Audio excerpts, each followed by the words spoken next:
If you take into account the fact that I moved to North Wales just before Christmas, 3 days after moving, the country went into a national lockdown.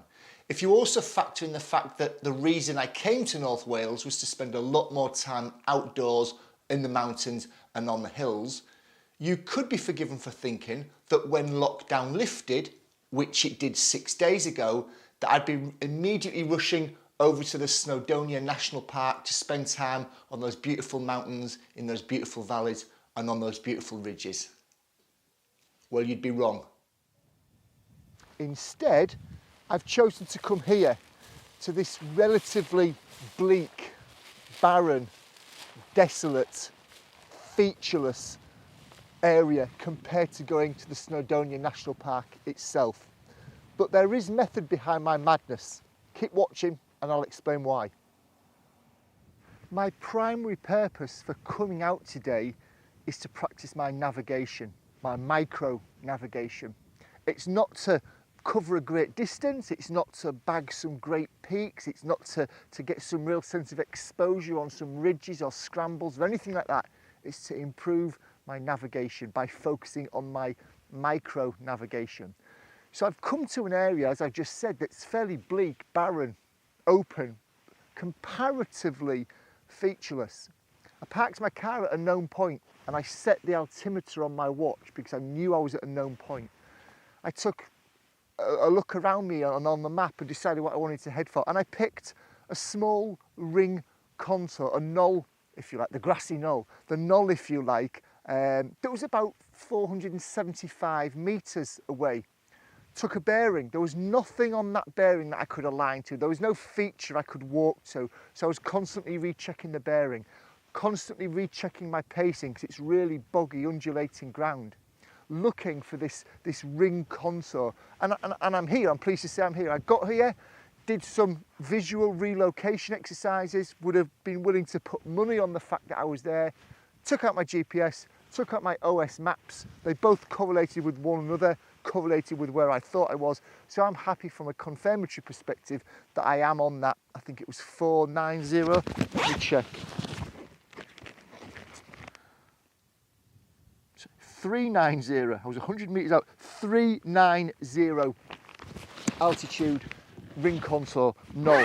And that's why I've come to do this in this area today.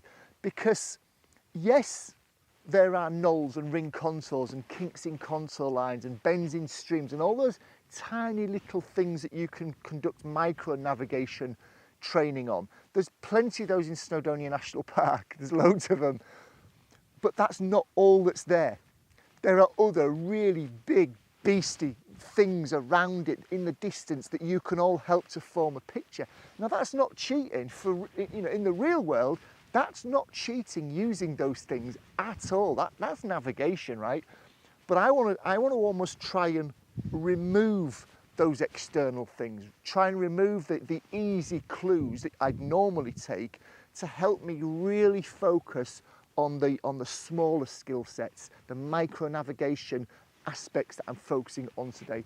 That's why sometimes, in order to make your life easier from a navigation perspective, you need to make your life harder from a navigation perspective.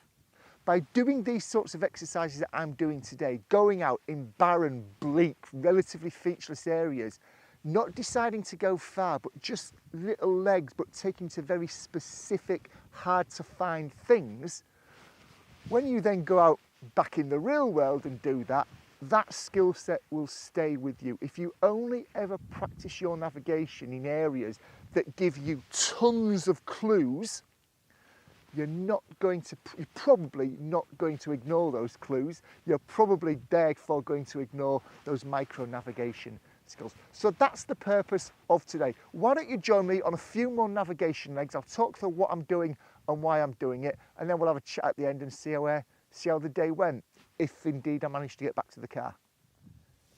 If you're keen to maximise your outdoor time by improving your bushcraft and outdoor skills, then click that subscribe button, hit the all notifications bell and keep watching. Cheers. I've just stopped for a bite for lunch and I thought it'd be a good opportunity just to give a real example about how you can practice micro nav in a really short distance. I'm just bringing up on a screen now a screenshot, and if you look on the left hand side of that image, you can see the spot height, not the spot height, the ring contour 390 that I was at previously. And if you just come to the right or to the east of that, you'll notice that I'm displaying a red arrow on the image. And there's a real sort of distinct, almost like a tabletop kink in a stream there. And now I'm indicating with the yellow arrow an almost parallel tabletop type kink in the contour line. And I wanted to take myself to that kink in the contour line slash that kink in the river. Look at the distance. It's about 150 to 200 metres from the last known position that I was in. But yet there's a really, really good, refined, detailed example of how you can be looking at things like contour line interpretation, pacing. You can be taking bearings on things like the direction that the stream is flowing in as it makes that tabletop type formation, to make sure that you're not on something that looks very similar but isn't actually what you were looking for. Within 150, 200 metres, there's loads of opportunity there to practice those micro nav skills. So don't think, like I've said previously, you have to go and cover kilometres or miles or go particularly far or go particularly high. You really, really don't. There was nothing else really that I could see, because I was in constricted ground, to help me determine that position other than using really sort of detailed micro navigation sorts of skills. So just an example there, a real example, just after I recorded the last piece to camera, that you don't have to be going very far for very long.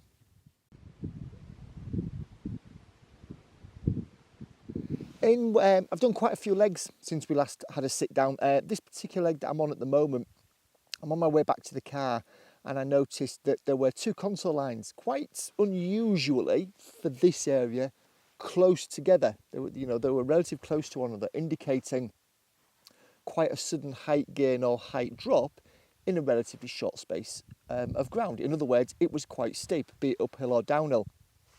So I thought to myself, what I'm going to try and do is I'm going to try and get at the midway point between the 390 metre contour line that you can see on the screen and the 400 metre contour line. In other words, in and around the area where there is the A of Aled that you can see on the screen. And that's what I've aimed for.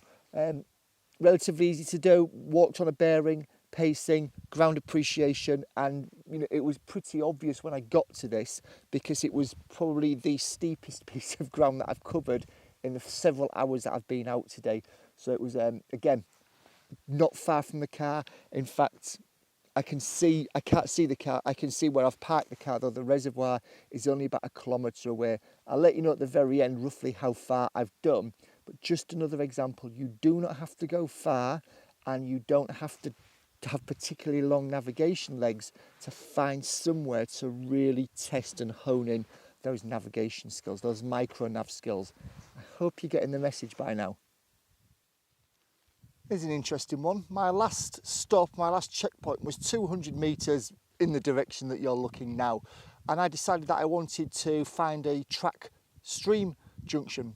So I took a bearing, aimed slightly high of the track stream junction, and worked out that I needed to pace out 200 metres.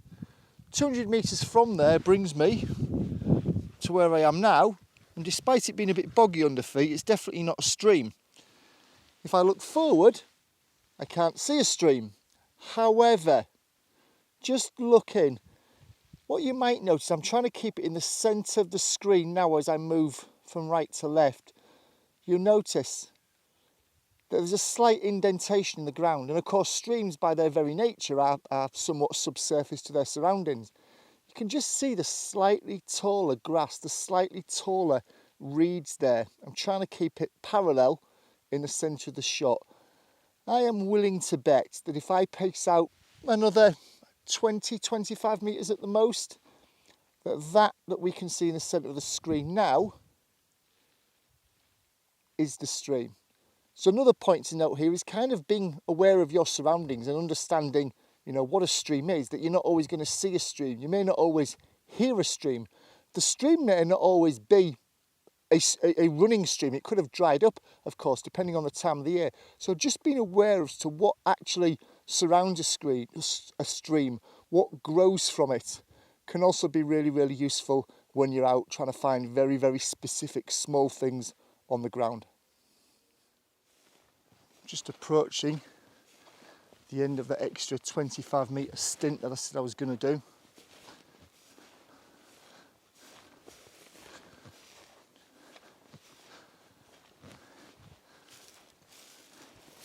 And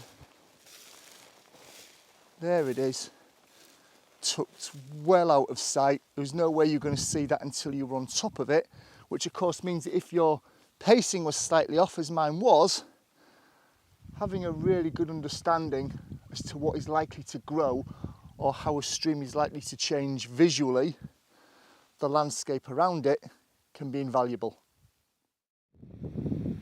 I'm back at the reservoir where I started. My motor is parked just out of camera shot. I've done about 3.7 k's today. That's all. That's all I've covered in ground distance is 3.7 k's. However, I've just had a little sit down and gone back over the map. In that 3.7 k's, I had 17 different checkpoints, things I went to look at, things that I needed to navigate to using micro nav techniques. 3.7 k's, 17 opportunities to practice micro nav in that time. So once again, I'm going to say it again, I'm afraid, you don't have to travel huge distances or have massive navigational legs in order to be able to get out and improve your navigation. Adopting micro nav techniques such as really short legs and looking for really finicky things on the ground can really help to boost your skills. I hope you've enjoyed the video. I hope you've taken something from it. If you have, hit that like button. If you think other people in your network might benefit, hit that share button. And if you're not yet a subscriber, what on earth have you been doing with your life during lockdown? Hit that subscribe button as well. Take care, folks, and I'll see you very soon in my next video. Cheers.